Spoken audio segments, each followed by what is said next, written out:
Hello, welcome to Linear AutoCAD tutorials. In this video, we're going to be understanding how to create our dimension style. Let's dive in. We've created this drawing and want to dimension it. To dimension it, we need to create a style. To create a dimension style, we can use the shortcut DIMSTYLE, or we can find it in our ribbon. So for DIMSTYLE, we type DIMSTYLE on our keyboard, and you can see that dimension style option has popped up. So let's close this. The other way we can find dimension style is to go to our home tab, annotation panel. When you go to your home tab, annotation panel, click on the drop down and you see the second option.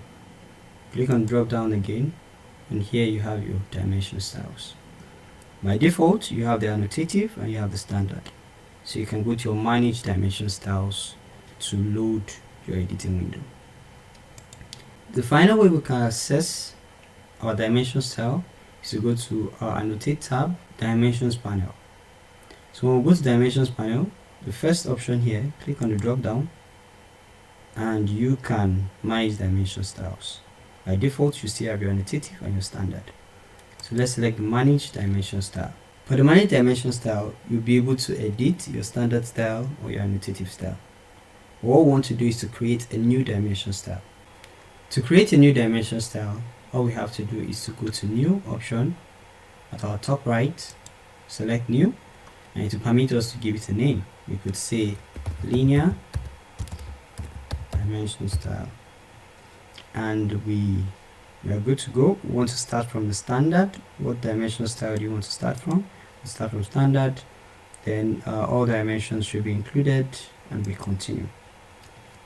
Now to load our editing window, I'll be able to edit the dimension style. So this is our editing window. As we've seen previously, when you are in an editing window, there's usually a sample drawing. So we have our sample drawing right here to show us every edit we are making. So the first option we'll go and check is the lines. So the lines now are majorly the dimension lines, that's these lines, and it would permit us to edit the functions of those lines. So for the color, what color do you want the dimension lines to be? Currently is by block. We could change the color to say red, and you see the difference. It has edited here. Then the line type, what line type do you want to use for your dimension? Is it by block? Is it continuous? And what other style do you want to use? So for the line weight, how thick do you want your dimension lines to be? We could say we want it to be, it's currently by block. So let's pick 1.2 and see what happens. You can see how thick that became. So let's go back to by block. We could check for the suppress. Do you want to suppress the dimension line? If you try to suppress the first dimension line, notice the difference, it has been suppressed, and let's bring it back. The same for the second dimension line if you try to suppress it. So for the extension lines of course are these lines. So what color do you want your extension lines to be? You could say maybe we want them to be green. You can see how the extension lines have changed their color. We could take that back to by block. Then the line type, extension line 1. So what type of line do you want for the extension line 1? What type of line do you want for extension line 2? Then the line width of the extension line, you can edit that. And you want to suppress a particular extension line. If you suppress this now, you notice the difference. It has been suppressed, and you can bring it back. Now if you check this part, you have the extend beyond dimension line. So the extension beyond dimension line is this part. So what's the extension beyond dimension line? What extension do you want? We could say that 0.18. We could take that to, let's say, 10. And we see the difference. Can you see the difference? Very massive. Let's make that 5. So you can see now this is the extension. So we could take that back to 0.18. And we have it back. Then the offset from origin, this is the origin. So what offsets do you want that distance to be? We could take it to 0.18.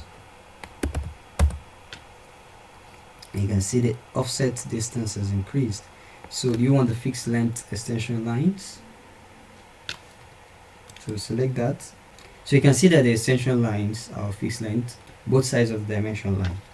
So you could leave that this way, or you could remove that, depends on your choice. Now we move back up and we go to the symbols and arrows. You can edit the symbols and the arrows. So for the first arrowhead, you come over here. How do you want the arrowhead to look? You can select any arrowhead. You could say close blank, for instance, and you see the difference. So for the first arrowhead, he permits you to edit both arrowheads. For the second arrowhead, he just permits you to edit just a single arrowhead. You could say closed field for the second, and you can see that only the second will change, as you notice here. So we could leave it this way, although this is not conventional style, but just for illustration purpose. So the arrow size, usually the dimension line size is the same as the arrow size. So you could leave it as 0.18, or you could change that, or we could come back to that after we check if our dimension size is adequate for our drawings within the drawing area. So the center mark, do you want a center mark? That's for circular objects. So if I say none, you can see that the center mark disappears. Or do you want just a line for the center mark? You can see the line. So we will just put a mark right there, and you can edit the size of the center mark. So for the arc length symbol, where do you want it positioned? Do you want a preceding dimension text, above dimension text, or none? So we could put a preceding dimension text. So when there's no arc currently in this drawing, when we create an arc in our drawing, you would see the effect. So the linear jog dimension, you could edit that, and let's leave it the way it is. And let's go to the text. Do you want the text style standard or annotative, or do you want a new text style? You can load the options with these 3 dots. When you click on it, your text style window pops up, and you can pick the text style you want your dimension into being. It's currently in Arial. We could say we are picking Times New Roman just as an example. So let's say Times New Roman as our text style, and it would of course change, and every other thing we could leave it the way it is. Let's apply that, and let's close. So closing that, you can notice how this has changed to Times New Roman. So moving on, the text color. What color do you want your text to be? It's currently white. Let's say, for instance, what yellow. Say the text changes to yellow. So moving forward, do you want a fill? So should there be a background behind your text or around your text? Currently it's none, but if you put a background, let's say a background of CN, so CN background pops up just around your text. So we could make that none, because it's really distractive. So the text height, remember that the text height would by default take the height of the dimension line. So it's currently on 0.18. We could leave it like that, or we could change it. Let's change this to 0.2 for instance. So do you want to draw a frame around the text? You can see that. So let's remove that. So the text placement, how do you want the text placed? Do you want it vertical? Currently for the vertical dimensions, it's currently uncentered.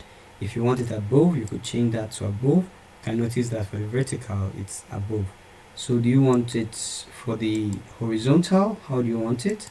You could change that at extension line 1 or at extension line 2. You know what our extension lines are. You can see currently it's drifted towards this other extension line, which is extension line 1. So we could change that back to centered. Then view direction, you want it viewed from left to right or from right to left. If you say right to left, that changes again, and you can see that, so it's inverted. So let's take it back to left to right. Then the text alignment, do you want it horizontal? It's currently horizontal, but if you say align with dimension line, you'll see the difference, and now it's aligned with the dimension line, as you can see here.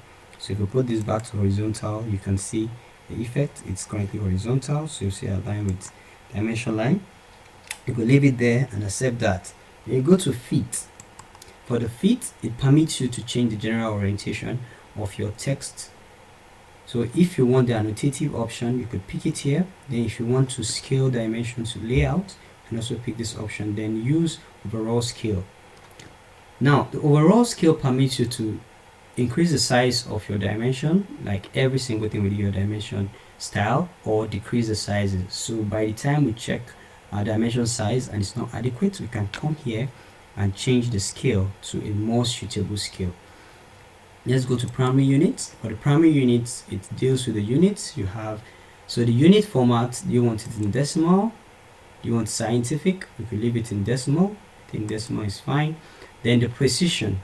What precision do you want? For currently it's in 4 decimal places. I think we can reduce that to 2 decimal places or even 1. I think this is better.